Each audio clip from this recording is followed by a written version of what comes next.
Oh shit, yeah. Hopefully that everything still goes good. Yeah, I'll have to edit out some of this other stuff. I love these chairs, by the way. Okay. These rocking chairs are sick. Yeah, no, these are my favorite chairs. I love them.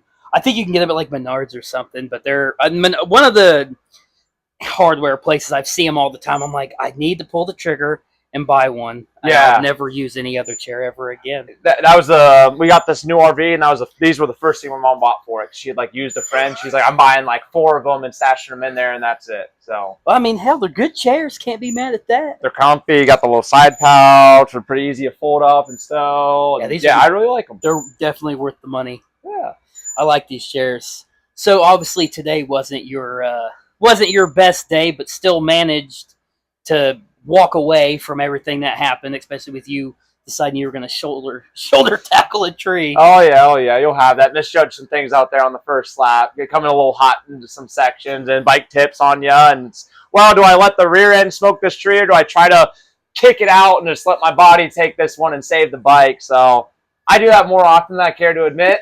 Most of the time I stay on the quad. This time I caught the tree a little bit too much. It took me off the quad today. There's a tree out by the finish where you first come around, and you can see everybody come to the finish. That very last turn at the finish, yeah, there's a dead tree. I don't know who hit it, but 3 or 4 quads went in that corner at the same time, and all you see is the tree shift and go down, and then almost fall back onto the. And there was vines and stuff still connected to it. But I don't know who it was, but they hit that tree hard. Yeah, you'll have that. Yeah, probably somebody on a 4x4 going through. It was. It was a 4x4 and a couple 450s, and I think it had to have been the 4x4 guy that hit it, because when he hit that tree, I mean it shifted a few feet before it went back down. I'm like, that dude was in a hurry, and wasn't anybody in your class. No, you'd be surprised some of the things those 4x4s can push over and roll right through. Yeah, I've seen big trees down. I've seen you guys at some wet Ironmans, and you guys just crawl every creek crossing I've seen. You guys are just floating, like you guys are on 1,000cc boats, is what it seems like when it comes to a mud race, because you guys just float through everything, and then you see all these 4x4 guys just rocking their quads, and then you guys just. We got the bigger tires, so we get a little better ground clearance. So just some of the rocks and boulders that the sport quads are hitting, we got 5-inch taller tires, so that our crawling ability is a lot better. So you don't feel as much stuff. The 4-wheel drive is pulling you through everything. So there's pros and cons, but yeah, you throw it into an off-camber section, we're fighting the thing the whole time. Yeah, because it's them. I would like to ride one, but with how little I am, I feel like that it would eat me alive. Because they're so big, and some people have told me they're real top heavy. For sure, comparatively to like a sport quad, yeah. If you're riding a 4x4 and looking for it to do what a sport quad does, you'll never find it. So it's just different. You got to respect the machine for what it is and ride it for what it is. So there's just pick your poison.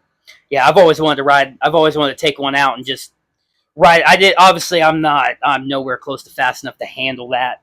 At least let it do what it needs to do. But I've always wanted to try riding one because they look fun. Yeah, well, like the biggest thing on those things is like they're so big, your body weight doesn't really manipulate it too much. If anything, it just kind of stops the movement, right? Like if the quad's kicking left, you might get it to stop kicking left, but you're not going to get it to come back. So the biggest thing on those things is just learn how to keep your body ahead of like the incoming forces on the quad to keep yourself in a position that you can just stay wide open on it and keep it planted.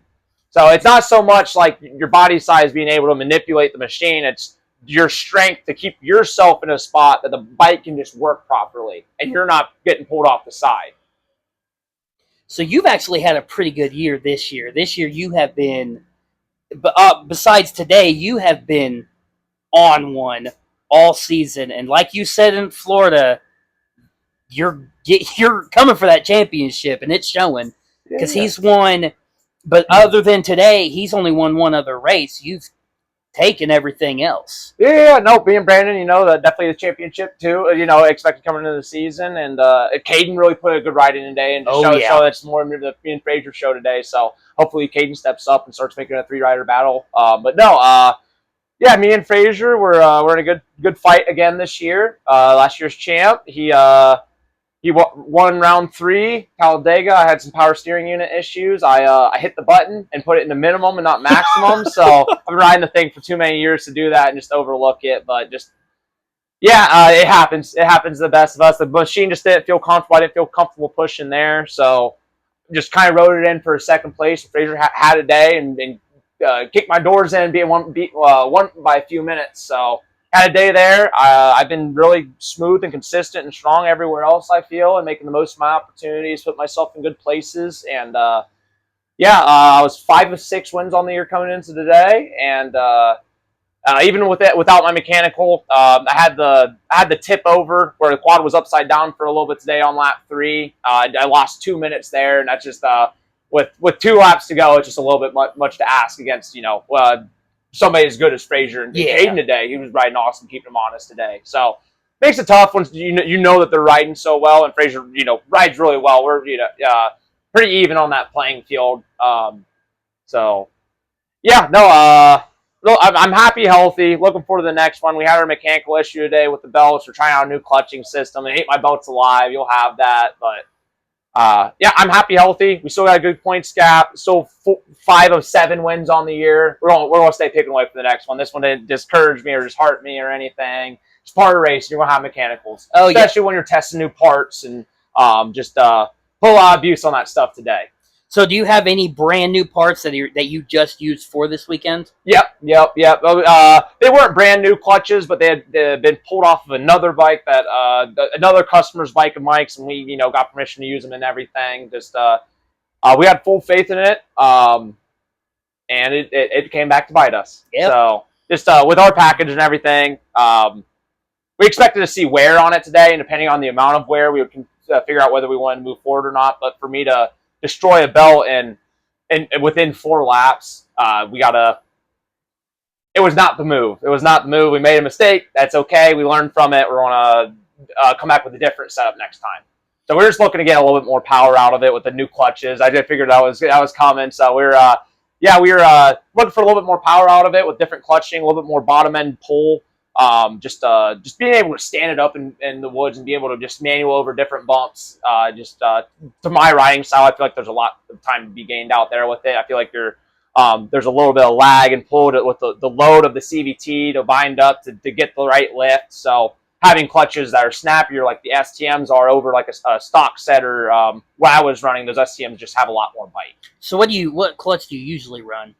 Typically I run a stock primary with a BNR customized Maverick clutch off of the side-by-side. They adjust the attachment so it fits in there, but I don't think we actually do anything to the clutches itself. Okay. Yeah, so, that's different. That's what we typically run, and we tried the double STM primary and secondary this weekend. Didn't work out. Destroyed my stuff. Regroup and try again. So with that clutch, I take it you're going to go back to your original clutch setup? Yeah. We're already eyeballing the next thing because, for those 4 laps, like I guess 3.5 laps, so I heard the belt start slapping on the inside of my cases. I was like, this thing bites so well. I love the power output of it. It was exactly what I was looking for as far as performance. Now we gotta get something that replicates the performance but has longevity, right? So I don't know how. So what other do you do any other series besides GNCCs like throughout the year? Yeah, I don't chase another championship, right? But I do a lot of different local series. I'll go to a couple lectures, a couple New East Coast, a couple A-Works, a couple OXCRs, E-Rocks, Mid-South, Mid-East, IXCR. I'd say I'd run 10 different series a year other than the Nationals plus, and I'll do a lot of double events. So okay. I just kind of wander, go to different crowds, different places, different competition, and just have fun with it. So I don't stress about local competition. I don't have to worry about being there every single week. And if I got something else going on, I don't have to plan around a local series. And I still get, for my sponsor and everything, still get that reach that, they need. So it to me, I think it's better than like be like, okay, I want to race this one series and the Nationals all season long. Those are the only 2 things I want to run. I think just with me running the Nationals and the myriad of local series that I run, I think I get a lot more reach that way from my sponsors. Okay. Yeah, because I know Chloe Harper, she runs I mean, she is every single weekend. She is on her bike, Yeah. and it's insane. Like I know I know that there's some people out there that race multiple series, but she's every single weekend. I don't know how she does it, and she's still like she's been consistent this year for GNCC, but she's consistent everywhere else that she's been going, and you don't really hear a lot about everybody like, oh, I ride every weekend. Some people run a couple series, and then to where they still have other weekends off to where they can rest and work on what they need to work on. But she is, I mean, it is an every single weekend thing. Yeah, and she has a great support team around her. Her parents, Trent and Liz, they're very supportive in it, and she works hard at it. She got, like I said, she got a great support crew. She's got a very good situation around herself where she's able to do it, and she wants to do it, and she wants to learn, and she wants to be the best, and she wants to be a champion. So she's putting in the work. Oh yeah. And so I used to be very much the same way, going around racing. I raced a lot in pretty much. Whenever I figured out, hey, I'm actually halfway decent at this, something clicked when I was like 11. We started just chasing it, and I developing and just learning, and you got to put in the work but practice makes perfect, right? So we practiced a lot, did a lot of racing, and then about 3 years ago now, I purchased a home, and I've kind of fell off that routine, focused more on the house, getting it right, doing the adulting thing, that dreaded adulting thing that they kept on telling me about, but. I'm enjoying that. I want to start racing. The house is in a place. My life's in a place where I can start racing a lot more again. So hopefully next season I'm back on a program routine that I want to be on, and not so focused on. I gotta put my money here and do my house, and they gotta do a new roof here soon, and the AC and the furnace went out, and yada yada yada yada. Just dumping money here and there and everywhere. Yeah, this thing's expensive. We throw a lot at it. I'm fortunate enough to have a great support crew with my parents. Couldn't do it without them. They support me a lot in this, and I help where I can. I do the house, and it's just making the most of it. So are you guys gonna? So that clutch that you guys ran today during that summer break, are you guys gonna try to figure out what happened with that and like really focus on seeing about making that clutch work? Or I think we're just gonna go a different direction. But look for that performance, but without something else, the longevity. So okay, I think we're just gonna go a different direction and try something else. okay. So I know we talked about you going to Romania, but again, certain circumstances you weren't able to go this year. Yep. What is, because I know they have like the Romaniacs. Is it kind of similar of what you're doing? Or what you would have done, or so Romaniacs and like the Erzberg Rodeo and all that, yeah. The dirt bike side of it. This is supposed to be the ATV, the equivalent, right? The gnarliest off-road race in the world. It, in my opinion, makes snowshoe look like a trail ride. like seriously, I'm not kidding. Bad? Oh yeah, it's gnarly. Yeah, it's wow. It looks like a legit enduro for ATVs, hardcore, steep stuff, rocks, boulders, off cambers. The gnarliest stuff they have in the countryside over there in Romania. It just watching Romaniacs. So last year's Romaniacs, it stormed while they were running, and I'm thinking to myself, we can't do that here. We get lightning and everyone's freaking out. They're like, oh, we gotta stay inside. And these guys are just climbing up this mountain like it's nothing, with 100-mile-an-hour winds and rain coming from every side and lightning going on. It's a whole nother ball game over there. And I know, like, obviously we have a lot of really good riders over here, but it's like, if we could get everybody to ride over there for just a few months, if those guys that would go over there and ride with all of those guys over there and get used to all that for a few months, come back over here, it'd be a walk in the park. It's a different world. So, like, you've seen, like, Josep Garcia? Yes. He came over beginning of last year, 2 years ago, right? He came over and did the first 3 or 4 rounds. I thought it might have been last year. I can't remember. It was either last year or the year before. Yeah, he came over and did like 3 or 4 rounds. I don't think he got single top 5. And he's one of the best over there at their enduro and their style of racing. It's just a different world over here with the style of racing that we have. The technical side is better over there, but like here, there's so much more pace and flow and a lot of speed. It's more, it's more of an F1 style compared to their true hard enduro style. Like there's a lot of there's a lot more cornering technique, I think, pace-wise here that they don't deal with in the same way because they're more focused on just getting through stuff and just if I can stay swimming and just stay moving and not hiccup on these uphills, I'm going to make time. And they're fast as heck everywhere else too, but that pace in like a flowy section probably isn't as good as our top guys just because it's different worlds, different cultures. Yeah, it looks pretty extreme over there. I watch the Air'sburg every time it happens, and I'm like, this is gnarly. Yeah. Like I just because there's so many like I think last year 9 people finished. That was it. Just 9. Yeah. Out of the hundreds that were lined up that day, and that's insane. Yeah. That race is that extreme that only 9 guys finish. And usually the guy that finishes first, I think the same guy that won it last year has won it the last 3 years now. And he was plenty of minutes ahead of everybody else. Yeah. Like his bike was already cooled off.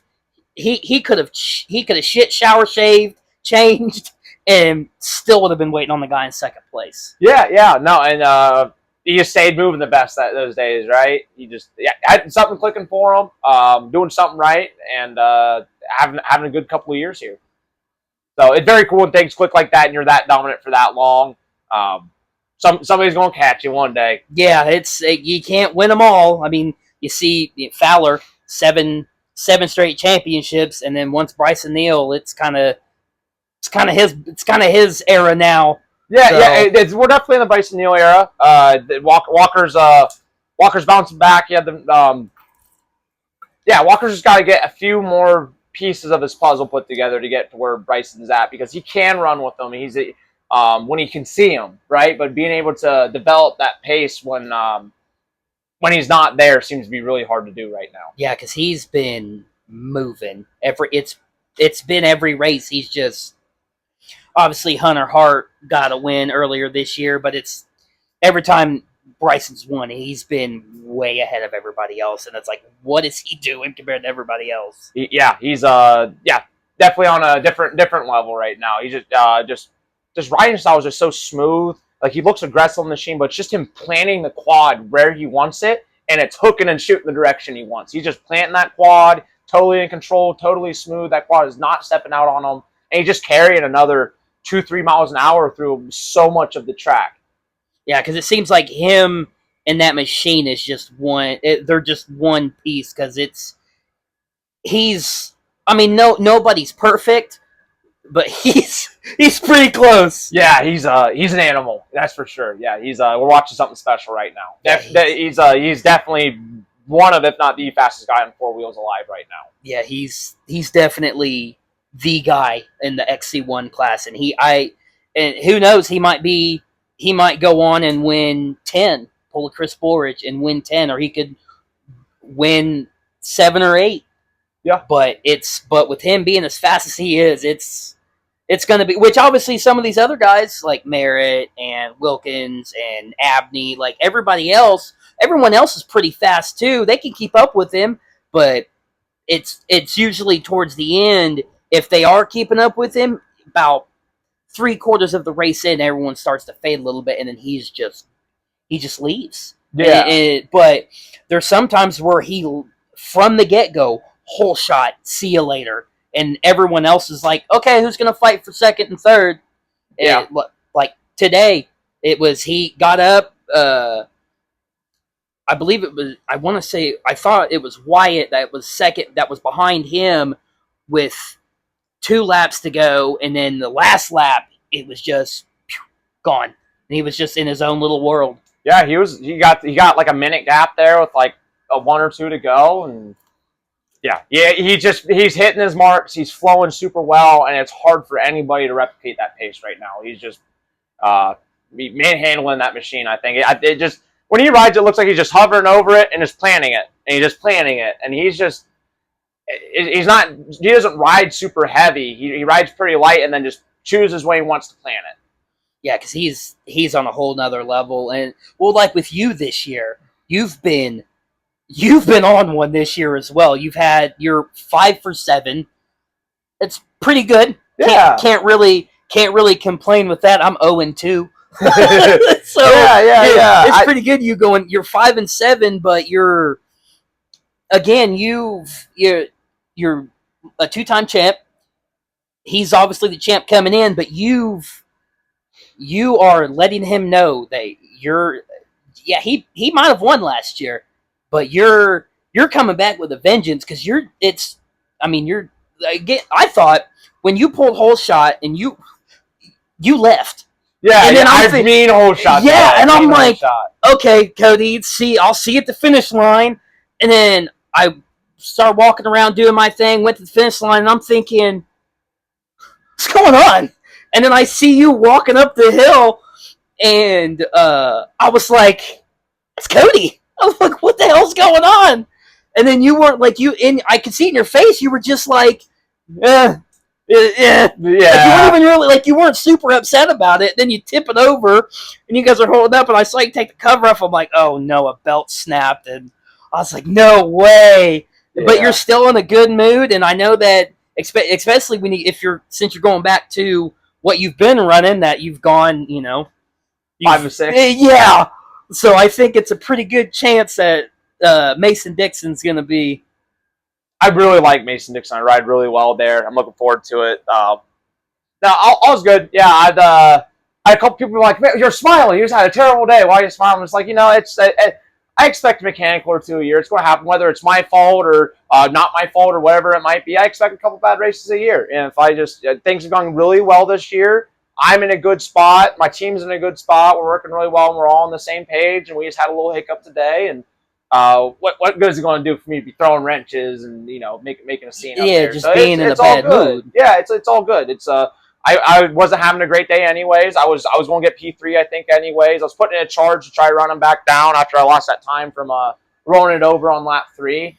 But yeah, it's part of racing. You're going to have mechanicals. You can't cry every time. Yeah, I mean, I've seen people, and I've seen some riders that they don't, even if they podium or they're just off the podium, they're just in the most sour mood possible. And it's like, man, I understand this is what you guys do. This is what you do for a living. But it's like, you just got to move on to the next one. Yeah. And like with me, I'm 0-2. Big Buck beat the hell out of me. I had to get off the track. I was like, I can't do this. I'm tired. I can't breathe. It's choppy there. It was so bad. And I'm like, I just want to go home. Loaded the bike up, and I'm like, the bike works. I work a little bit. I just got to get home. And then Florida, I went to Florida. I did a whole new mindset. I'm like, this track is rough. I know what it's going to be like. It's sand. I like the sand. But this sand is a lot different than what they have that I've ridden on here, because over at the Badlands, they got a big sand in night and day difference. Oh, yeah, that's like a gritty, like gravel almost. It's almost like little gravel there. And it's that white, soft silt sand there. Because very different. I ate shit so many times in Florida, and I'm like, every time I'm like, oh, this is going to hurt. And I'm like, oh, that wasn't too bad. Yeah, you landed into a pillow. Yeah, I was like, that was nice.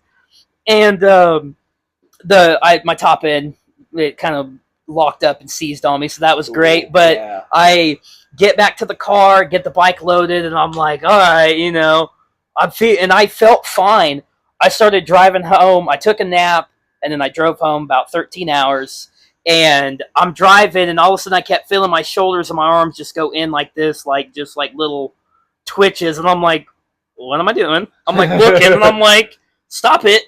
And it was just I was so sore, and it was just like, oh my God, now I'm going to start hurting. And then all that next week at work, everyone's like, you look sore. And I'm like, I don't want to talk about it. That's dehydration a little bit is what that is. Your tendons, your muscles, all of it.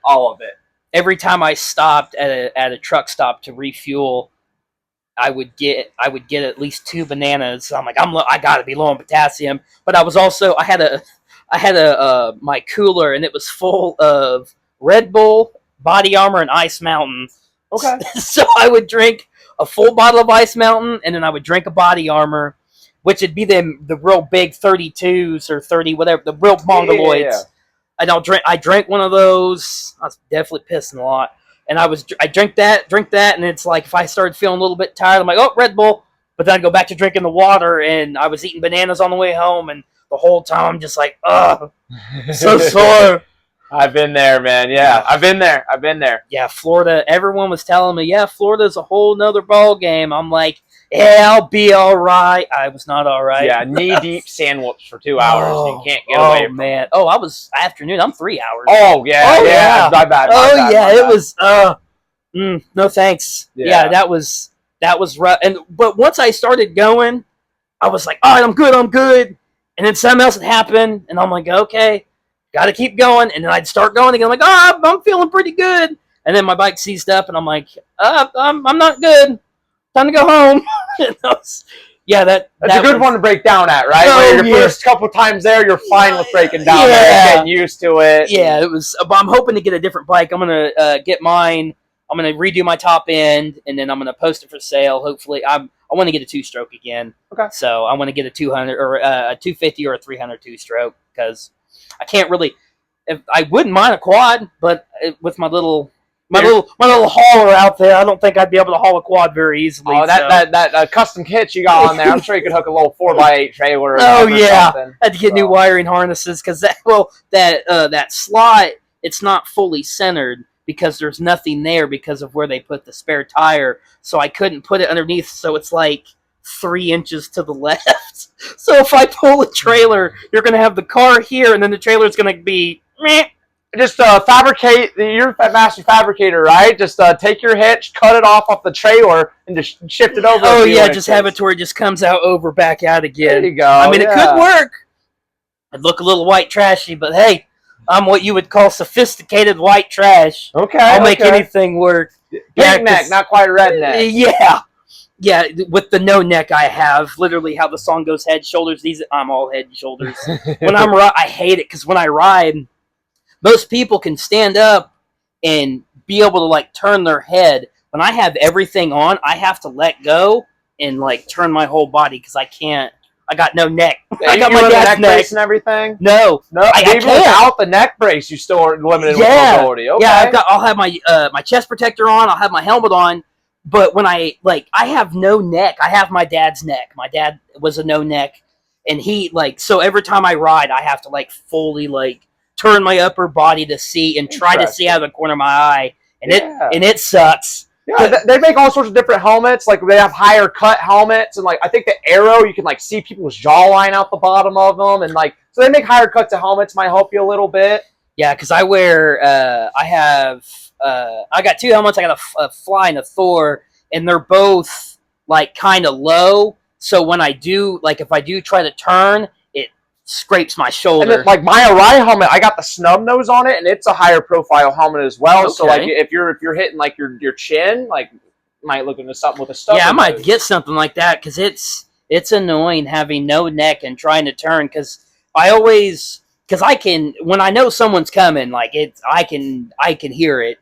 I'm deaf when it comes to everything else, but I can always tell when someone's coming up behind me. You can feel the ground shaking. I can't hear them, I can feel like ground shaking. I'm like, oh, got to get over, so I'll get over and I'll try to look at the same time. So I just hurry up and get over, and then I have to stop and then look to make sure that nobody else is coming. Yeah. And it kind of sucks because it's I wish I could just pull over real quick, take a quick glance and look, but with me not having a neck, I have to. They make rear view mirrors. Yeah, no, I crash a lot. They will be gone in the first lap. I don't want to be doing all that. Is there So I know you're talking about the Mason-Dixon being one of your favorite races. Is there anything other than the Mason-Dixon that you just every time you go there you're like this is my weekend? Tennessee's been like that. I really like the rocky, more technical stuff. And every weekend shapes up a little different. You never know exactly how the berms and everything are going to shape up and where it's going to fit your riding style and not. I feel like I'm more of a technical rider. I feel like I'm more of a local race rider than a national rider. Like these GNCCs, I feel are more we're a tabletop away from being a Grand Prix with how open and flowy these trails are. And I think I'm more like we were just talking about earlier that Erzberg versus here skill levels. I feel like I'm more of the technical side and the mountain, the rock crawling and everything than I am the pace and I've had to learn that racing the nationals, racing the XC1 class for a while. I had to just change my riding style to be able to grow like that. And then with this 4x4 side, learning that pace like that, I think Landon and Brandon both a lot for like Landon was just incredible about the open GP style on these 4x4s, taught me a lot of how to ride it and learned a lot there. And then Frazier stepped it up. You know, he's got a different setup going with wider, and he sees the track very well as far as seeing the arcs and how to just flow around the track and keep his quad planted. And I've learned a little bit on that end, just how to see it like that. And I'm always learning, I'm always watching, I'm always learning, always making my craft better and trying to add another tool to my belt. So, yeah, I like the technical stuff. Tennessee's right up my alley. I really like Camp Coker. I really like Florida, funnily enough, just because of the deep sand whoops. Yeah. It's a technical track, and you have to be on your point to get the right tire lift and everything. And where it does get so deep, I think that does fit my riding style very well. Funnily enough, I am not a fan of the Ohio tracks. Powerline Park and Penton, my hometown state. Sorry, guys. I cannot stand. Just like here at Ironman, this hard pack, slick, icy terrain. I'm just not a fan of it. So this real hard pack clay base is just not my thing. Big Buck is really close to being like these, but has just a little bit more of that red clay, sticky dirt on top. It seems like Powerline and Penton, once you blow off that top half inch of dirt off the top, it's just ice and just hard pack, and there's no depth to the courses there. Yeah, I always heard Camp Coker's just, it's rough, like it's dangerous. Like a lot of people, it seems like a lot of people don't have fun at Camp Coker. I haven't been, but I've talked to a few riders this weekend, and they were like, Camp Coker's, like they're like, that's like the least favorite one they like going because to. a lot of people, the nationals, grew up riding the nationals, and they want the open flowy stuff. And Camp Coker's Florida, it has the depth of Florida where it is it's on the eastern coast of South Carolina, whereas Big Buck's like kind of in the middle. The west side's like South Carolina is almost split down the middle with sand and red clay. So Coker being in that sandy side of Carolina, it has all the depth of Florida, but it has roots there. It has so many like actual trees instead of the little palmettos and everything I had down in Florida. And where we race in Florida, it's actually, there's like no roots. There's like no roots. There, you'll maybe 5 on the whole track you'll hit. But then like Coker is that depth and everything, but it has those roots and it is gnarly and it has kicks. And it's just a little bit different animal. I like the technical extreme. The tracks that people don't like because they're tough, I like those tracks. Normally when you hear people complaining about tracks, I'm going to like it. Yeah, it's so I'm going to snowshoe for the first time this year, and I heard it is gnarly. Chloe told me, she's like, if your bike's going or you have something else to ride, she's like, do not bring it. Go watch it, watch everybody else, and she's like, and then think about coming back next year. It's not that bad. It's not that bad. And again, that's me being the guy that likes the track that everybody hates. But it's not that bad. They have the east and the west side of the mountain. I can never get it right. I think that the west side of the mountain is the side with all the ski lifts. Oh yeah. It's got Howard's Hole, and 18 miles of fire road on that side. So if you run heavy on the west side of the mountain, there's nothing over there. It's ski slopes. It's trying not to kill yourself on the water diversion ditches. It's actually kind of scary on that side with the speeds that you run on all the fire roads.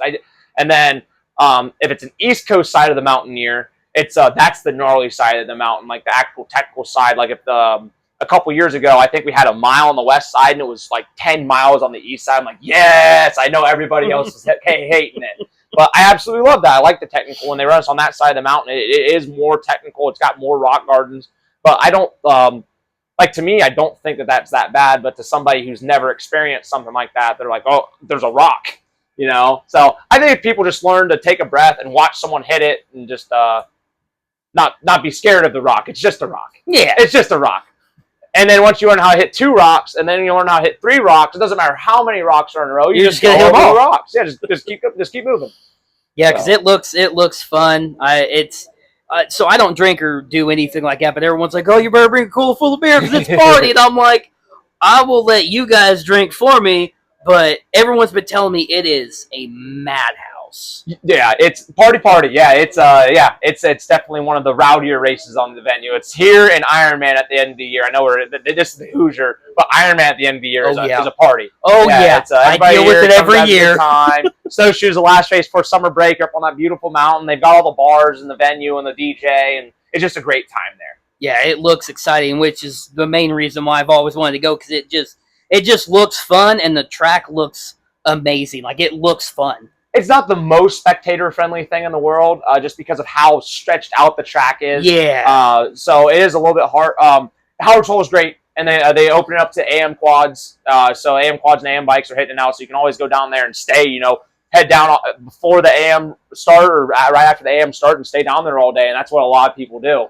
And then there's all sorts of good stuff to watch on the east side of the mountain as well. Right off the road, you can see some rocks and some gnarly stuff. Just if you just pull off on the side of the road, you can watch this for a good stretch. Yeah, because I seen one where they were one of the uphills that goes along like the ski, whatever you call them. Yeah. But you go up it, and Mikey was like, "This ain't giving it justice." He goes, "That is a gnarly uphill," and again, I've sent people videos of Ironman Hill from like my point of view being on the top and people coming up and they're like, "Oh, that hill's not that bad. That looks easy." My camera's not doing it justice. No. What I'm looking at on the side of my phone, it's just, and then my phone's just showing it looks like a slight incline. So I can only imagine what it's going to be like, because Ironman Hill everyone's like, "Oh, Ironman Hill's not that bad." It's still pretty steep. Like, it's not. It's you get a good run of it out of the creek. It depends on how many people will choose to hit it and drag that water up the hill and how much moisture is already there. If you get a good clean drive, you can hit that little jump and clean the top real well. But a lot of people don't know how to carry that speed at the bottom. It gets real tricky for a lot of people. Yeah, Ironman Hill is pretty fun. I've hit it a few times and it was pretty fun. But it's like the cameras don't do it justice, and I know when I go to Snowshoe, I'm gonna actually be able to witness like, holy hell. Yeah, like the size of the rocks and what we're actually having to traverse, and you'll see like one of the pros like in Howard's Hole try to take a split line, they're stuck on a stump. Like, how the hell are you stuck on that stump? And the stump's this big, and it just doesn't look like it on TV, So, yeah, it looks gnarly. It looks fun. I'm excited to go to it. I'm hoping it's as exciting as everyone makes it out to be, and which it looks like it's going to be, because everybody says Howard Hole's a party. And just not only Howard's Hole, but this Snowshoe in general, because especially with how they do the start. You're on the top, and you're on the road, and I think that looks sick. It's very cool. It's got a lot of unique things to that venue. I hope we can keep going back for the foreseeable future. Yeah, because I know that they've gotten rid of some other places.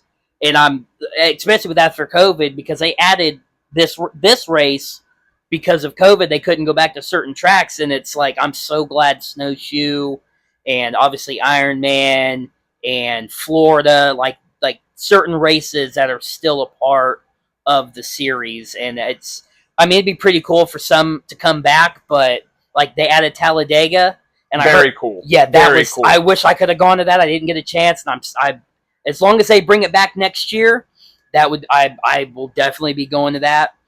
But I don't know who the guy was. He was one of the workers for GNCC. Was like, "Oh, I heard, Talladega, it's a one and done." I'm like, I hope not, because it looked fun. I think they have like a trial year to see how they like it, right? They wouldn't just do it for a one and done. It's like, hey, let's try this out and see if it's mutually beneficial. It's a business, right? So that's at the end of the day what they really care about. Or they might just enjoy the owner of Talladega might just enjoy the vibes. Be like, hell yeah, come on out next year. So what was the turnaround like? Like, how many, like, compare it to?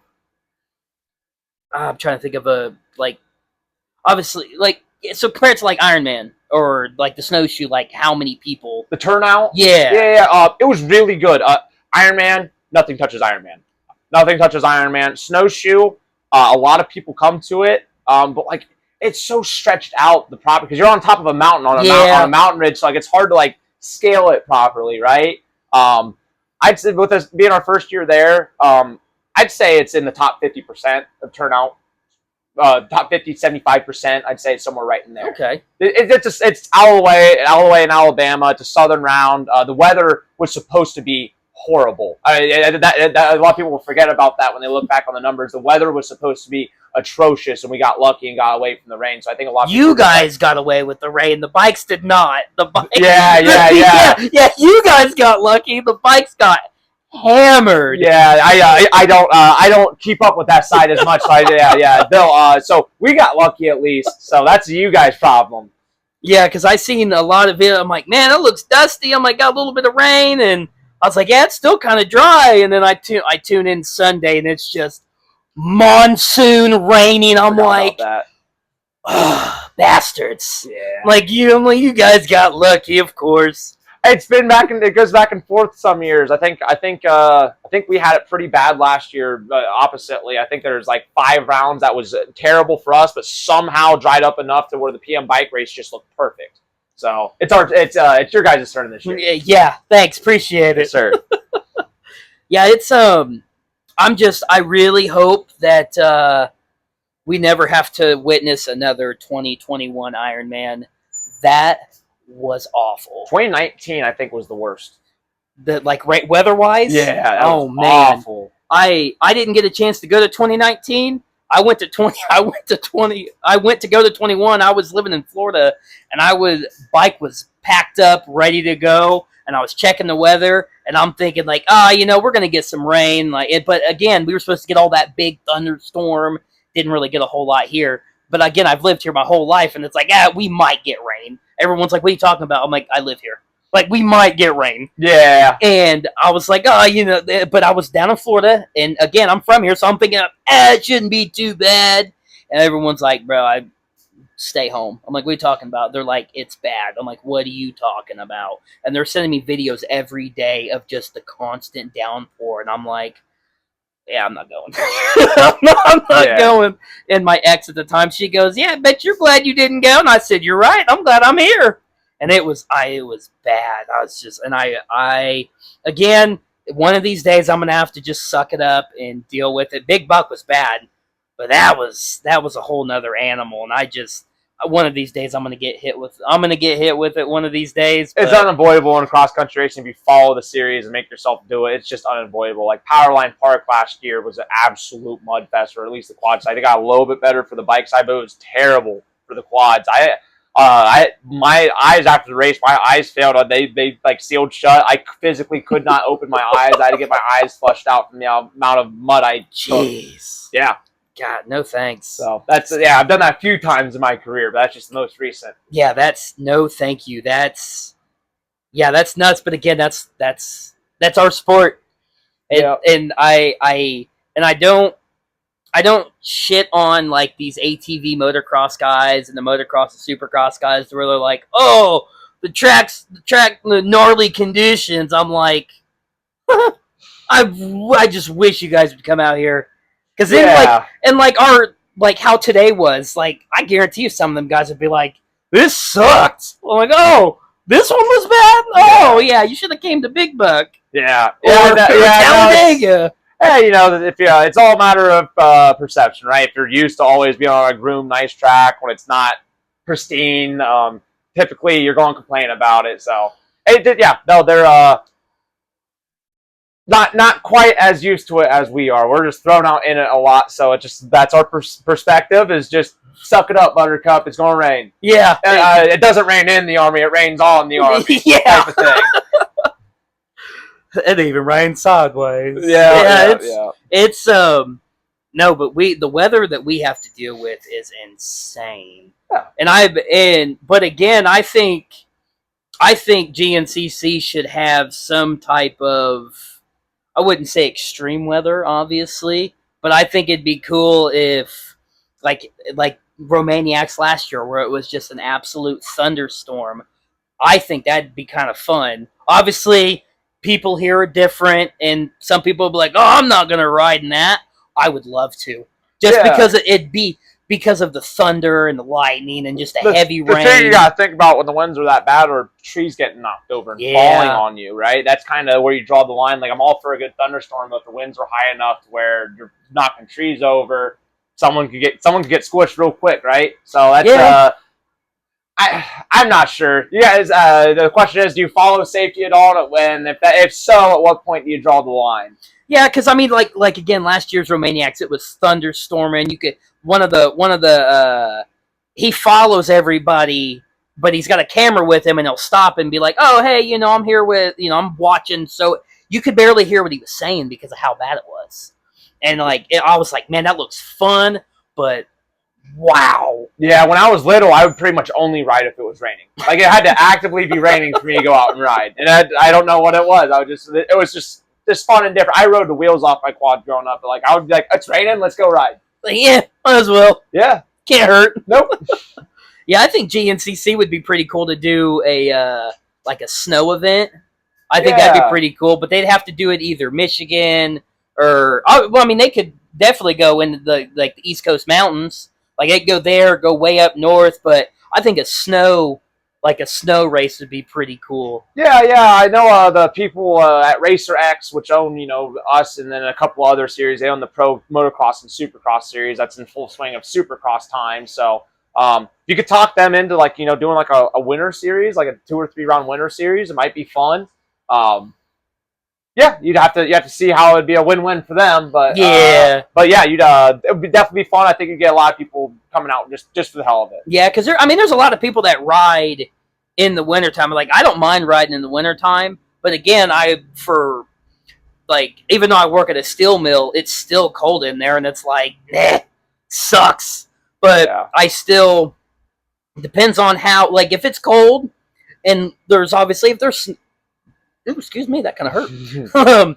But if there's some snow on the ground, it's like, oh, dude, that's cool. But if it's cold and just ignorantly sloppy, it's nah. So so I think with that's the off season for a lot of people, right? You're doing your new build for next year. You're kind of taking a breath from the season you just had. It's a lot to do this for the short amount of time we have, even with the summer break. It's draining. It takes a lot out of you to do all of this, and I think that turnouts would definitely be down, of course, for a winter series. I think if you got 50% of the crowd, that would be incredible, and that might be scaring you away from doing it. So you'd have to bring in another crowd or find some way to make it worth time. And I think that would be the hard part. But for me in the winter, I love riding in the winter, but it has to be so cold that the ground is frozen. I want it to be single digits before I go and ride in the winter. If it's 30 or if it's 30, 40 and everything's wet and sloppy and now I'm getting soaked, that's terrible. Yeah, because you're freezing. If I can just put on, insulation, like a thermals, and go out and ride, it's 9 degrees out, but I'm not getting wet. Yeah, you're not soaking wet. You're just... Yeah, you feel a little nipply, but it's I'm not soaked. And once you get moving, you're fine. I mean, the worst thing is that your nose you turn the root off. Your nose, you won't get red hot and cold, but you're fine once you get moving out there. So as long as you layer up properly and not get wet, that's my thing in the winter. Growing up in Ohio, we dealt with some good winters here and there. Oh yeah. It's I don't mind riding when it's cold, but if it's super sloppy, I ain't putting up with it because I don't feel like riding soaking. I don't mind being a little bit cold. It doesn't really bother me. But when you're decently wet, it's it's just uncomfortable. Yeah. Just wait for the single digits. Great conditions. Yeah, I'm gonna have to. Now I'm gonna have to. Yep. I think I know. I'm trying to remember what year it was, but I think Side by Side should make a comeback. Yeah. I thought that was pretty cool, but I guess some people I don't know exactly, but I guess some of these top tier guys were like, "Oh, Side by Sides are tearing it up," and it's everyone tears it up. Who cares? It's an insurance thing.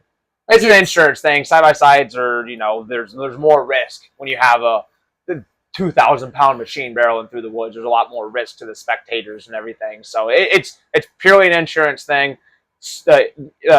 E-bikes are great, but the series is getting a lot of support from the big specialized tent this year. Being a sponsor of the series, they're getting a lot of support and push to have the e-bikes aboard. And those guys, no hate on them. Those guys roll. I watched. I was walking the track yesterday while they were racing. I got to see up close and personal. Those guys roll. They're fast.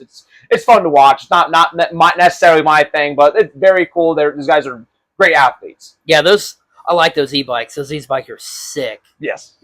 I seen one that was it's like a $15,000 specialized e-bike. I could buy a brand new dirt bike for less than that. Like, It's that's just insane. Once you get into it at a certain level, like yeah, you can get the base model $8,000 one. That's a minimum you can have to compete with the $15,000 model. But like, yeah, it's yeah, you got to spend your time and money on something. And some people choose the e-bike thing, and they're okay with the $8,000 model that does mostly what you need to do. And some people just you got to have all the bells and whistles. Yeah, those e-bikes are extremely expensive. They look great. I've yet to hear anything bad about them. They look great. They perform great. Again, but you are getting what you pay for. Yeah, absolutely. Just, So, just like anything else. Just like anything else. So like yeah, they when they first came out, there's hiccups just like anything else with the electronics and the life of the batteries and just the electrical ports and everything. But like nowadays, they're so good. I barely hear people. I hear people like busting the derailleurs off of them just from the amount of mud that they're sticking in them more than anything else. Yeah, because they are pushing them things in them woods, and you see all these kids running around here riding wheelies and stuff on them, and just jumping them off of random stuff. And it was Nick DeFeo and it was somebody from, I believe, the Gas. They would ride a wheelie to these those painted green concrete barriers over here. They were riding wheelies to them, and then they balanced on the back wheel, and then they jumped onto the concrete, and I'm like, I would have busted my ass. Yeah, and that's just a bike skill thing, and just that's why they're great. You know, that's why they're under the Ride Green Kawasaki and the Gas tent because of all that bike skill. Yeah, and that's just good technical riding, having some bike skill. I love seeing people be able to do that kind of stuff. Yeah, because I've seen those trial guys where those trial bikes are real goofy looking. They're weird looking. It's crazy. It's just you got like, where's the gas tank? Because it's just a pit, and you have two tires and handlebars.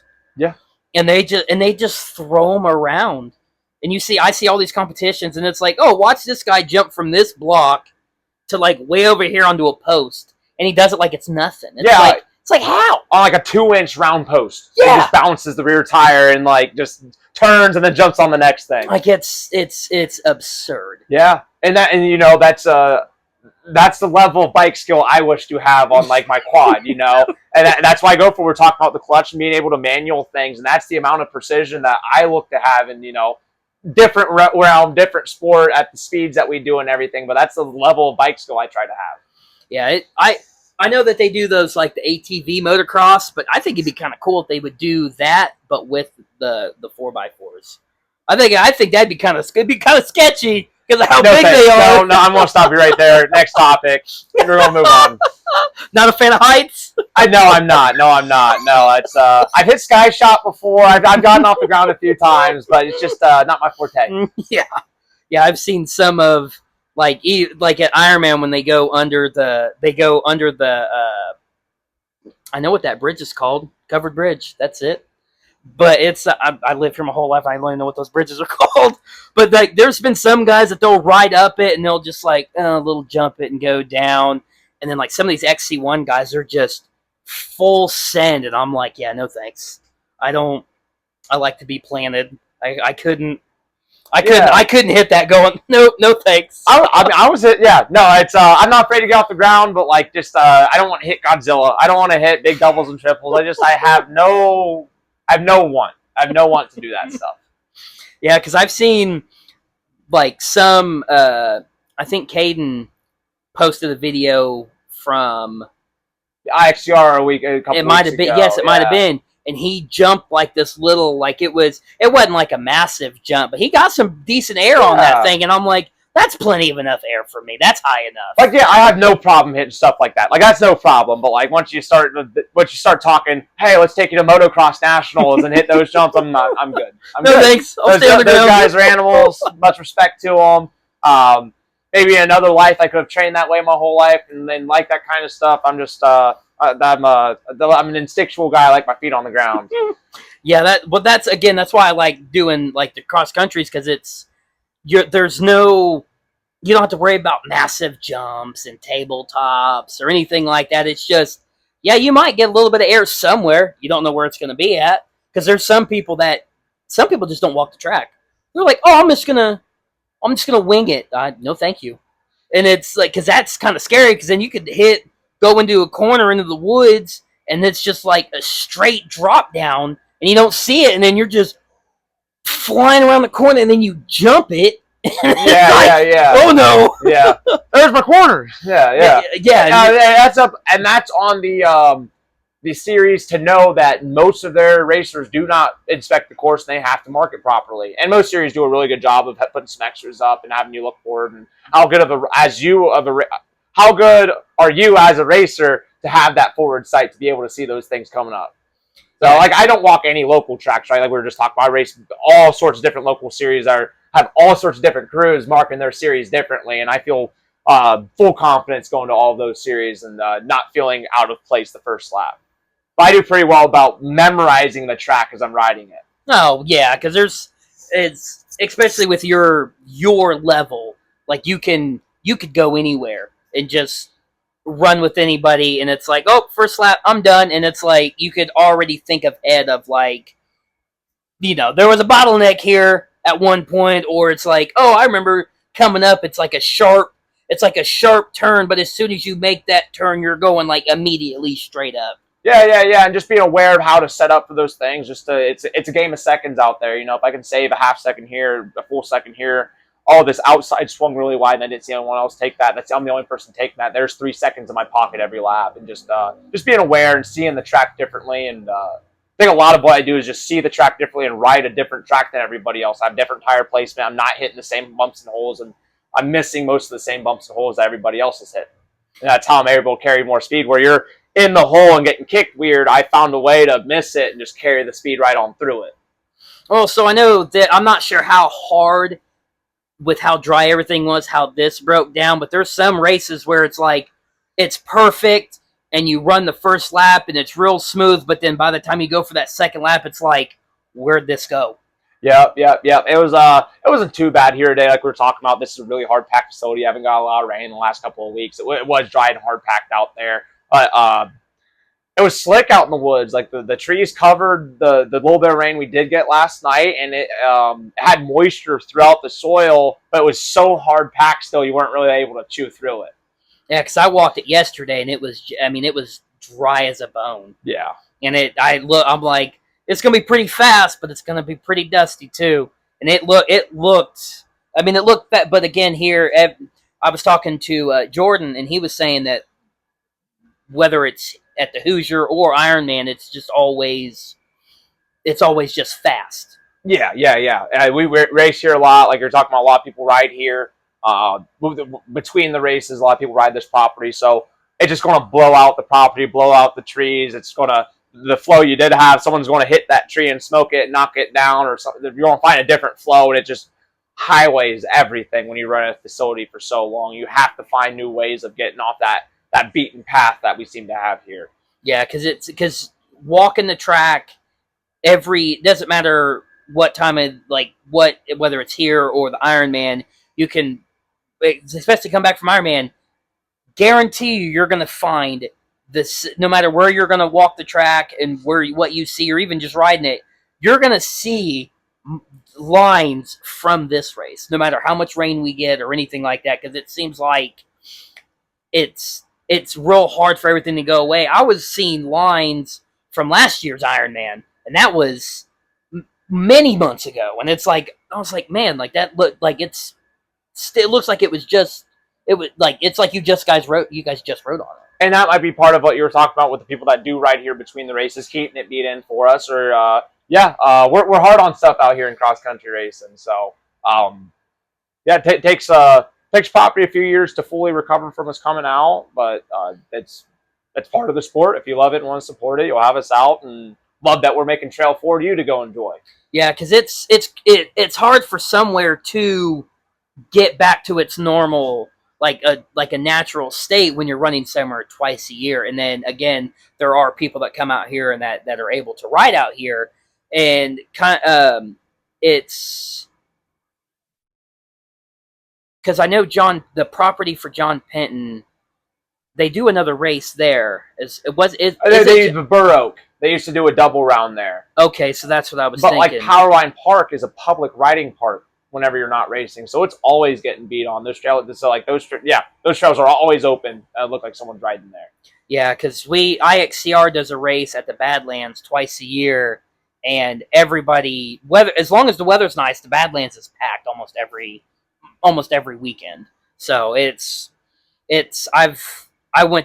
gone out there for races and just to go ride, and it's kind of fun, but at the same time, it's like that whole property's like 700, 800 acres, and you can only ride so much of it, and I've only got to ride out here a couple, just at Ironman, and it's like, yeah, it was fun, and I got beat up. I split my kneecap in half. That was great. Ooh, yeah. Yeah, it was great. Made love to a tree. That was cool. My tree was about this wide. So How'd you miss it? Yeah. No, I was going downhill, and so when it comes to Ironman, where you hang the left and then you do the Crete and go up Ironman Hill. Yeah. So, well, I know the AM quads, they're not allowed to go up Ironman Hill, which I'm trying to. I kind of get it, but I don't. But they should have it where like if they're 4x4 and WXC should be allowed to hit it and banner everyone else off, just like they do in the afternoon. No B riders are allowed to hit. B riders, no one's policing that. Like, you might have somebody up there with the clipboard writing down their numbers, but they can still hit the hill if they want. Yeah, that's like, because there is an easier way to get up. There's the very far left side. It's just a little. You gotta give a little bit of meat to it, but it's not. I mean, anybody can go up that other side. But I would love to see you guys go flying up Ironman Hill. We don't. It's just they don't want the option of the unaware C-class riders. Unfortunately, they don't want to give them the option to even hit the hill and go and get themselves hurt. They want to just eliminate the possibility of that happening. Yeah. So us and the WXC do not get the opportunity to hit the hill because of that. That's why I believe it is. Yeah, because it's not fair to you guys, because it's 10 out of 10 tries. You guys and the WXC are just gonna scoot up the hill like it's just another day in the office. Yeah. And it's just unfair to you guys, because I was talking to one of the trail guys, and I was like, so when are the AM class gonna be able to go up this? And he goes, oh, you're serious? I'm like, yeah. I'm like, what's wrong with the 4x4 guys in the WXC? And I'm like, I know that there's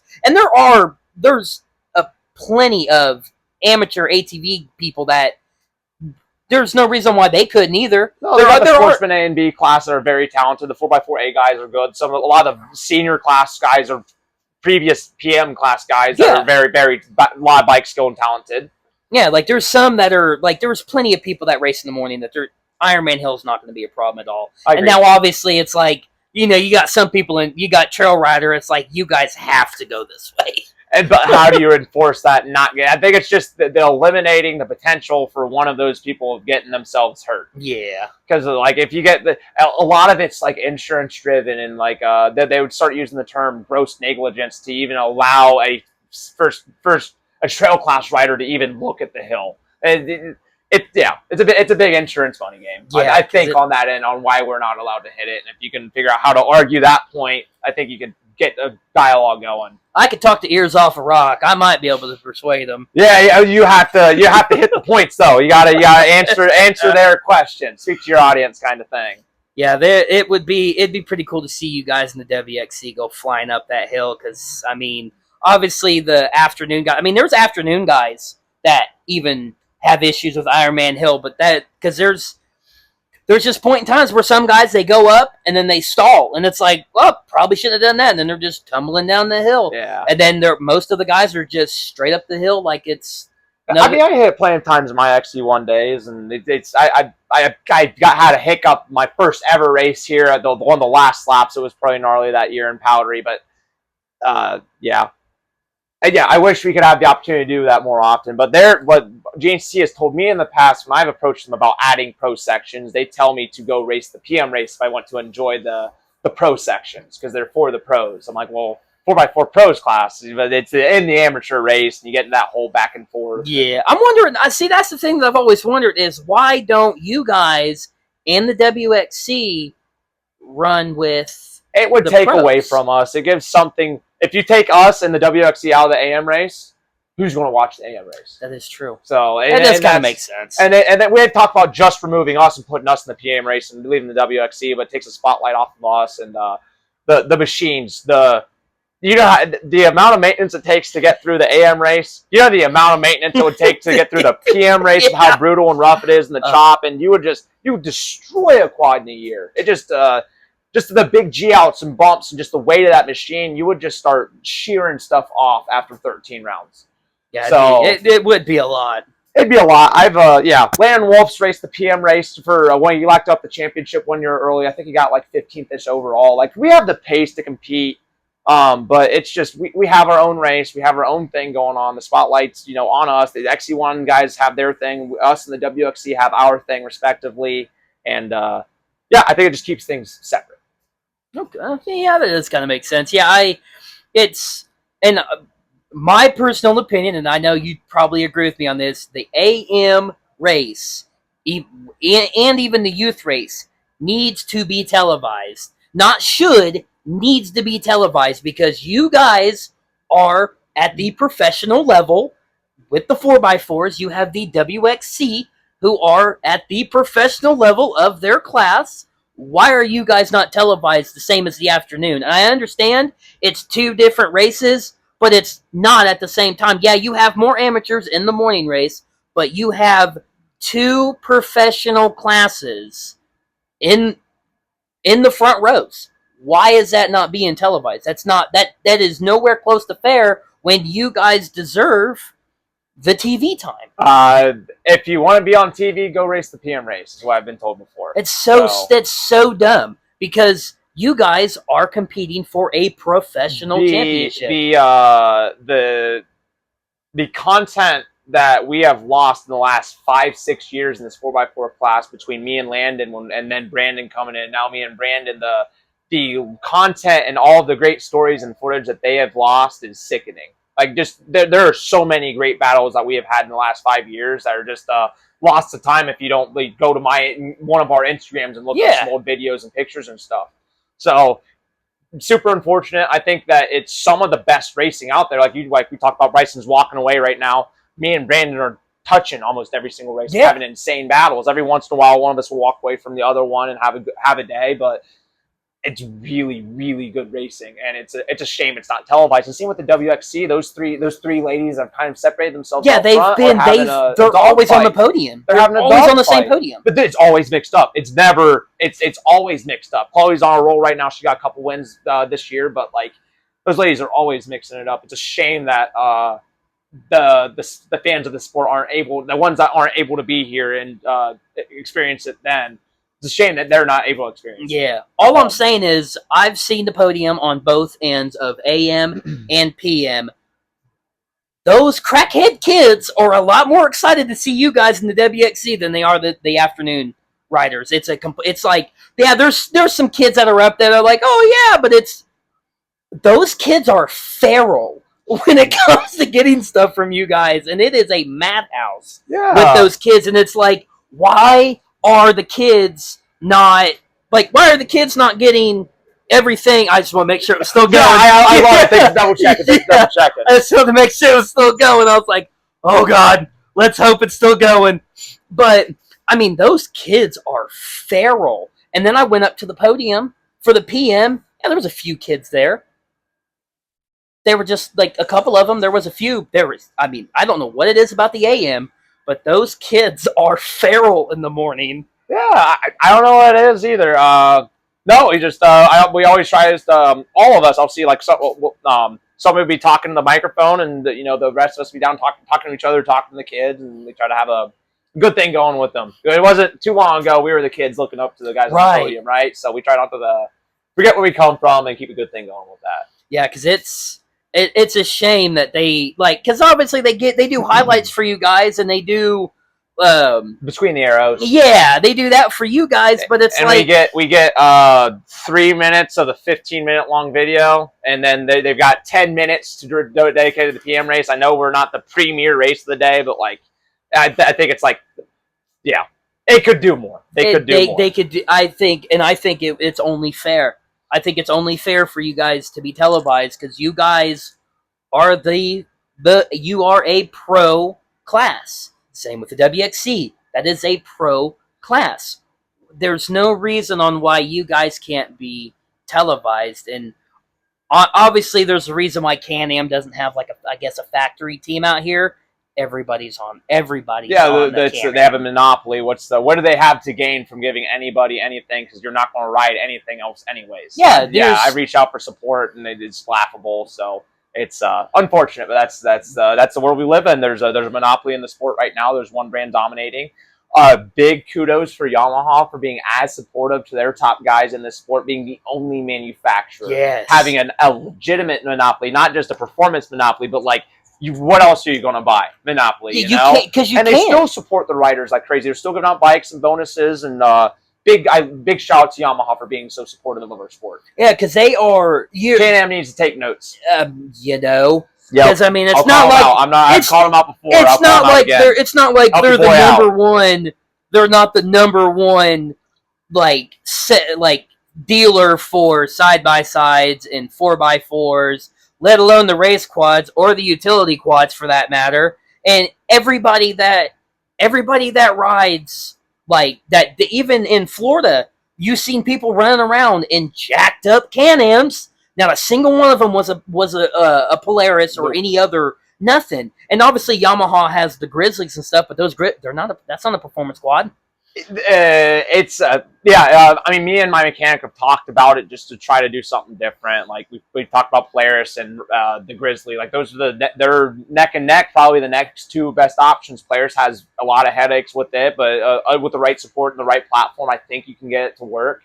And then with the Yamaha, it's pretty sturdy, and like it will work, but it'll definitely be a little behind on support. Whereas the Polaris, it's like it works super well when it works. Yeah. So like if you could find a way to solidify that system and make it good for what we do, I think the Polaris does have a lot of potential. It's just getting it to that point. Yeah, my buddy that you signed the autograph the goggles for him. Yeah. He was on a Grizzly and he started in the Trail Rider, and he said he caught up to the two rows that were in front of him, and there was a few Can-Ams in those two, and there was maybe like two or three, but he was like, dude, I was able to get past them, and he goes, but with me not having bead locks, lost my one of my front tire. It came off the bead. It was flat, but it wasn't off the bead just yet. But it was flat, and it was barely holding on. And he goes, as soon as I got that flat, he goes, they ended up catching up to me. Oh yeah, front flat, you're done. Oh you're done with the front flat. And he was like, so I need to get a different. He's like, I need to do my suspension and get different wheels and tires. I was like, honestly, with you running the sand all the time, your tires are fine. You just need to get some bead locks. Yeah, it doesn't. You're not wearing away that edge. Yeah, the tires are probably just fine. Yeah, because he's got. So his are a little bit meatier than what you guys run, but not big old paddles. Yeah, and he was running pretty good, and then he got that flat, and it kept throwing him off, and he was like, man, I don't know what was going on. He goes. And then he pulled up, and he's like, dude, I don't know why this thing's been riding like shit for the last lap and a half. And I'm like, look at your tire. And it's just sitting. And he goes, oh, yeah, that'll do it. Yeah. There's no way that you couldn't have known that. Yeah, really aware that one is. Yeah. Yeah, he's like, I got to do this again next year. Not until you get a set of bead locks. Yeah. Yeah, no, it's, that's the first thing I do. First thing I do is rims and flat proof. You got to have it out here. You can ride it with enough bike skill. You can ride around some bad suspension. You can't ride around a flat tire. I don't care who you are. No. So that's definitely first and foremost out here, and then suspension is definitely number two. So I've seen somebody try to ride a dirt bike with a flat front, and I'm like, what are you trying to do here? Yeah. And he's like, oh, I'm just trying to finish the race. You're not going, dude. You're literally getting lapped by everybody. Like, I don't know what you're trying to do. Just go to the finish line. Just call it a day. Yeah. Like, it's just because it's rough. I had a 03 252 stroke, and I rode it, and I didn't have mousses for it, and I lowered my pressure. I think I was 10 in the front, and I think 11 or 12 in the back, and it was kind of soft, and I had a flat tire, and I was like, I just need to make it to the finish line.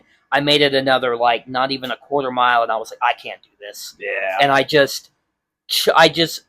got the bike to the point to where I could get off of the track and head back, and it was rough. And I'm like, I don't understand how people can just try to ride on a flat. It's not. Last year at the John Penton, we had some issues with our wheels, just with powder coating and kind of weakened the aluminum threads. Now we helicoil steel threads into my wheels, if you were wondering. But last year, the John Penton, the threads just decided they were all going to come loose that race, and I ripped off my beadlock ring, ripped it off, and my tire started.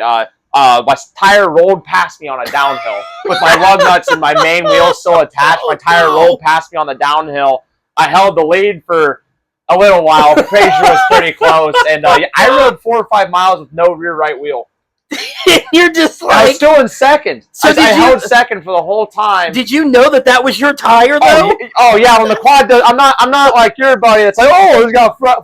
I knew I lost a tire off my quad. Yeah, it's just like, oh, all right, I'm gonna come back for that. No, I left it. I was mad at it.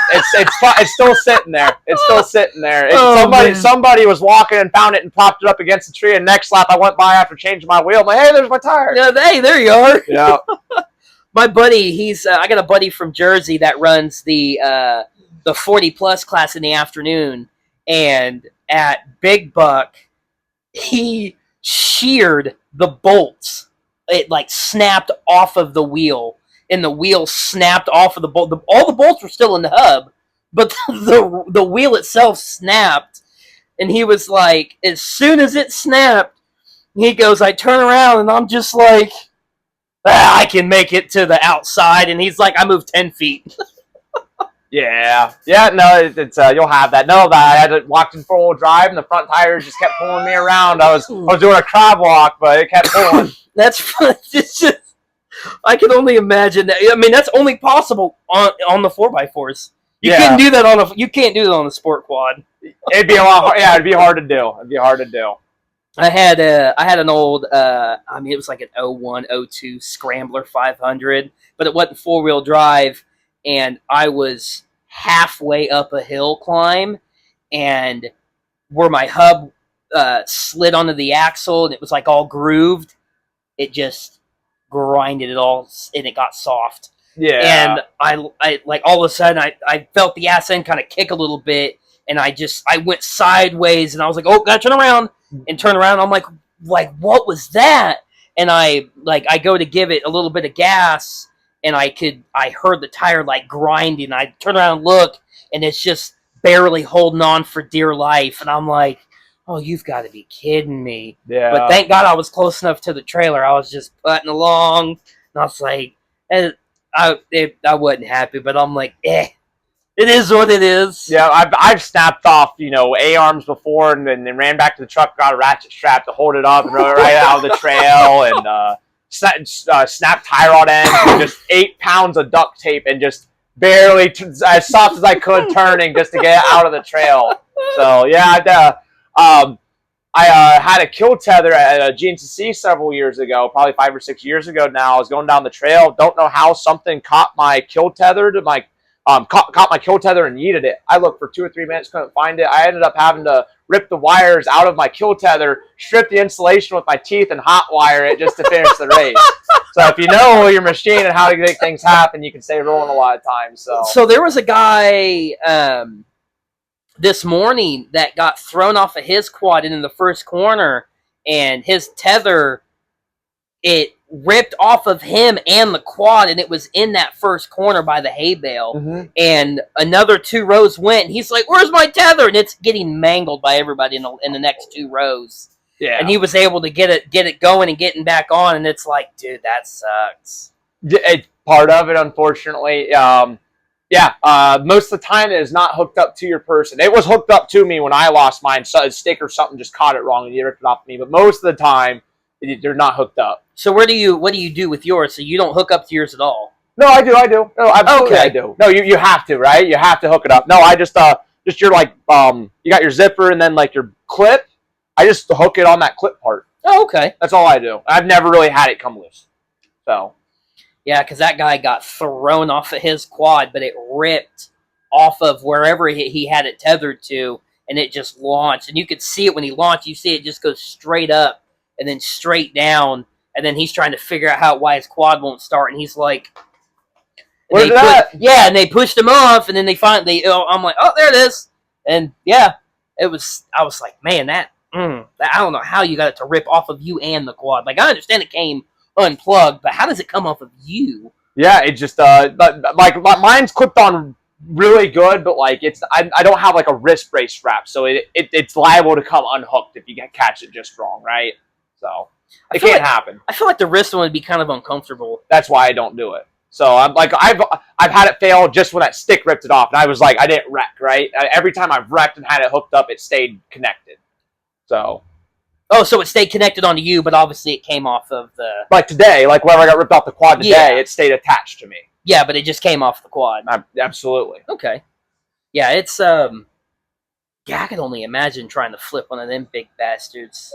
Yeah, yeah, no, like I said, the first wreck, it was quad stayed moving, it rolled 20 or 30 foot past me, like with the, and, you know, dying after the kill tether went. I jumped from behind it, over top of it with the key in hand, tried to stab it and land in drag race cage into the next corner. And then, yeah, today when I rolled it upside down on lap 3, I just kindly pushed a little wide and like at the top of a left-hand uphill, and I had a hole in it. And I don't know if I got pulled or just misjudged it a little bit, but I ended up riding the tree and dumping myself. And some girl had to stop and come and help me. I was pretty embarrassed. No, very much thanks. She, I think she watched it happen and stopped to make sure I was okay. I'm like, you want to help? And she's like, yeah, I got you. She pulled right over and helped me flip it back over, I think, 2 million times. And you could almost flip one of those over by yourself, but you just need a little bit of help sometimes. Oh, yeah, they're heavy. Yeah, so me and her got unflipped. I never caught her name or anything. She was riding a black and orange Honda. So. Oh, so she was just parked off to the side. I had just slapped her. Oh, so she stopped to help. Yes. Yeah, just stopped her race to stop and help me. So, yeah, I really appreciate it. Well, yeah, thank you. Yeah, there was, I'm trying to think of what year it was, but I went to an Ironman where, so where we're sitting at, so it's all back here. So you've got, like, Ironman Hill, you go up Ironman Hill, you go up.